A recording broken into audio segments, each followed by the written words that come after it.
Hello everybody and welcome to a very different vlog to a normal one. This is a cautionary tale to everybody. Now it's not clickbait, this is real, it's very true and it's something very upsetting. And the reason why I wanted to do this vlog was to make sure that you are aware of what could happen. A week ago we were scammed by some very clever people. Now, when I told my daughter about the scam, she said to me, "Mum, you must be getting old because only elderly people fall for these things." Well, they don't. Since speaking to my daughter, I found out that several other people have fallen for it too. It started with opening a simple email from my friend, Anne. They'd hacked her account, her email account, and sent to all of her contacts an email. Now, the original email had no urgency to it, it had no immediate ask, it was just a friendly email. So you have no idea that this is a scam. The first email said to me, "Hi Lisa, how are you? I'm not feeling too well at the moment.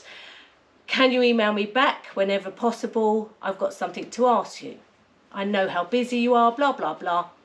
Again, no urgency to it. So I emailed her back. The scammers must have got a little bit bored because most of the email was an update to my friend Anne about how our life in France was going and asking how she was. I then asked what she needed.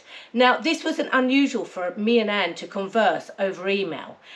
Anne is of an older generation. She worries about the phone bills and phone calls, so we do a lot via email.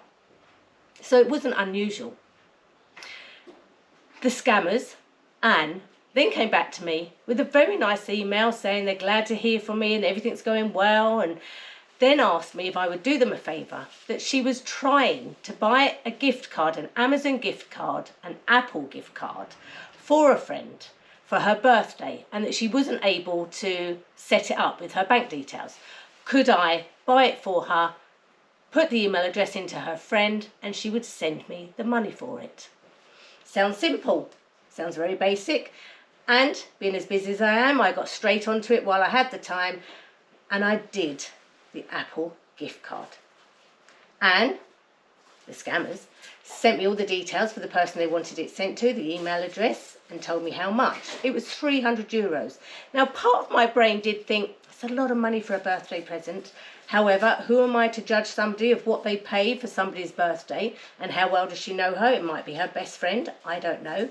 Actually, it wouldn't be because obviously I'm her best friend. But I did the Apple gift card on Amazon. I sent Anne all of the details. Yeah, wait for it. Along with my bank details for her to pay me back. Once I'd done it, Ted then came over from the workshop telling me that he'd received an email from Anne. Now, this was very unusual because Anne wouldn't message Ted. Unless, of course, she couldn't get hold of me desperately, she wouldn't message Ted. So that's when I started to think something's not right here. I re-looked at the emails and realised that Anne, the scammers, in their email, had signed it off, "Love you lots, Anne." Now, we always said "love you lots" to each other, so it was wording we used, wording Anne uses, but Anne with an E. And my friend doesn't spell her name with an E, and she's very particular about the way she spells her name. So straight away, I then knew. I got straight on the phone to Anne to find out that yes, it wasn't her at all. Her emails had been hacked, and they'd sent every one of her contacts the same message. By the time I got onto the bank, the payment had already gone through.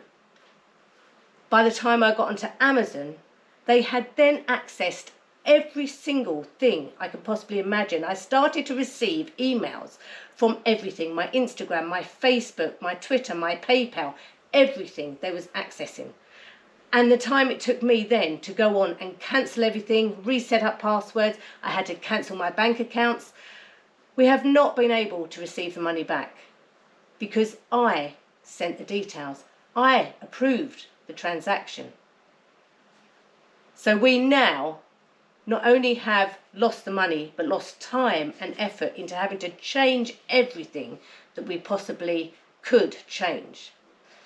It's just a word of warning to everybody out there, because if it can happen to us, it can happen to anybody.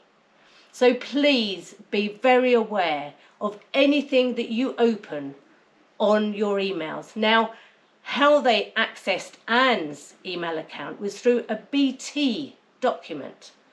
Anne received an email that she thought was from BT, and it told her that attached to the email was her latest fracture invoice.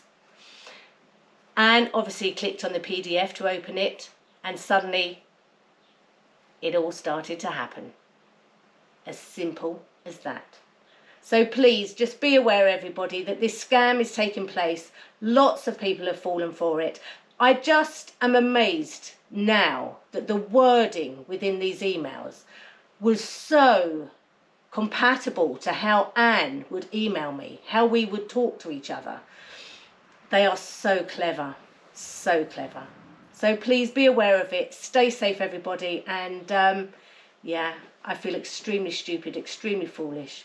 But I just wanted to share it with you to make sure that you didn't fall for it too. Anyway, next vlog will be out Thursday and we'll be a lot happier. We hope. Take care, everyone. See you soon. Goodbye from Chateau de Montmagny.